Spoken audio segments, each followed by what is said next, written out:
Hey folks, so I've been using this setup for a while and I think it's a little bit of time for a change of things.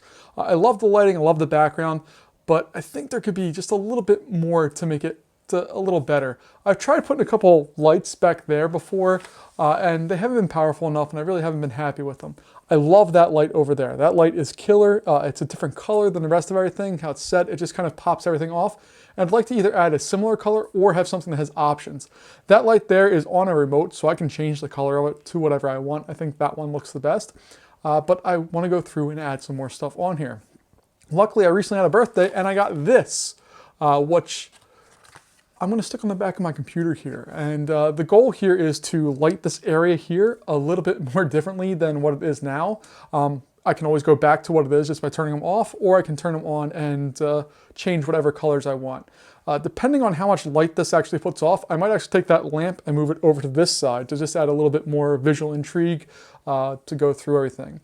So let's go ahead and take a look at this thing. From my understanding, it's USB powered. It doesn't come with a plug. You just plug it into one of the ports on your computer or regular like wall wart. I'm going to try the computer first and see if that works, but I do have an outlet under there that I can try as well. I just don't know how long it is. So let's go ahead and take a look. All right, so the box has this card, which I don't need. It has a manual to get started, which there's an app that I need to download, so I'll do that. And then there's a general how-to thing that doesn't really apply to this. I also have a couple of these 3M clips. I'm not sure if these are useful or not because the entire thing's taped back, but we'll see. And then finally I have the spool here, which goes through, and we have our USB type A port going around, and eventually this goes through to the USB stuff. So let's take a look here. You can kind of see that red in there, and that red is going to be the 3M back tape. So we'll see how it works. I have to see how long this cord is to see if I can actually plug it into the computer or if I want to wall power it. I think I might want to wall power it just in case this thing happens to short out or do something. I don't want it to hurt my computer. But we'll take a look and see what we can do here. So I was trying to see where to route this thing at, and in investigating this thing, it was found that there are multiple sections here. So I have section 1, which is a little short, and it goes through and goes up to another area. So that means I can turn this stuff without having to cause any weird gaps or anything, and do all of that. Now, the problem is that this cord for the USB is not super long, so I'm going to have to plug it into the computer, and we'll take a look at that in a second. Okay, so let's go ahead and take a look at my computer itself and see what we have going on here. I have a shelf here that supports a couple of hidden hard drives. Those are basically where I keep all my video files because I only have 256 gigs of space on my computer and I need them. I have to dust the back of this thing. You can see it is filthy, so I need to fix that. And also, I love this one here, the bottom one, because what it does is it has its hard drive inside there, but it also provides 3 USB ports along the side. So really, I use one USB 3 port, and I have my 2 drives on there along with audio, and then I can also run the lights off of this. So we're going to go ahead and plug it in there. First off, hope that it has enough juice to do it. Then we're going to dust this bad boy off and stick them on there to probably provide some light up. I think what I'm going to do is go across like in 3 lines as opposed to going around. I just don't think that's going to look as good or might not provide the space that I need for what we're doing here.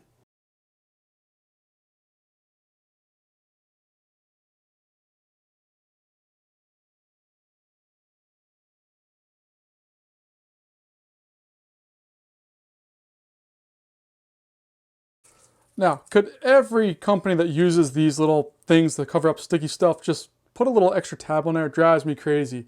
But let's go ahead and take a look at the back result here. So you have 4 strips going through. These strips actually happen to be too tall for my 27-inch iMac, so they had to go across, otherwise it would have been a disaster. But I have it coming from my power down here, it rides up to the top and then goes through. You also notice there's a little barcode on here.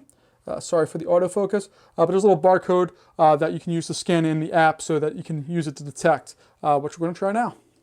All right, so we're back here. I downloaded that app. It just is a real quick, it's called Happy Lighting or Happy Light, a very Chinese name. But essentially it connects with Bluetooth. You can have it play music, tape to a microphone input, but it all comes from your phone. It's not something there. And as you can see, it's just a color wheel that turns things on. So if I hit the power button up at the top, we should get power here, and we get the light itself going, and we'll see if that wants to work or not. All right, so as you can see, the light is on. It is at full power. Let's try a different color other than red, because red's not going to complement that too much. How about like an orangey color? Yeah, there it is. Look, we just got that little bit of color. I could pop it over to there. There we go. We have a different bunch of colors we can play with. We can even go through and rotate them around and get all kinds of different effects or things that we want to see here. So I'm sorry I keep looking at my viewfinder because I can't see what's going on behind me, but I'm pretty pumped that I have this thing working. It looks good, and I can just play with the preset colors and go through and do everything, or I can create my own custom color if I want. So if I want to match the blue a little bit of the background, but make it pop a little more, I can do that. And I like the two steps. So it has my face, which is the lighter color here. Then I'll have some type of bluish, or I'll play with it. And then I have the warmer yellow color there. So there's a progression of colors. I think it looks nice. Let me know in the comments if you think this looks good. But this doesn't look like it's a super expensive one. I would have preferred the little buttons like I have here. These are easier because I can just say, hey, I want it to be red, and it goes red, even though the red looks terrible. I can make it white, and it turns up white there. So the colors on this are a lot more accurate than that one, but I really do dig what this thing looks like overall, and that I have the ability to change my colors here. So again, let me know what you think, and I'll catch you later.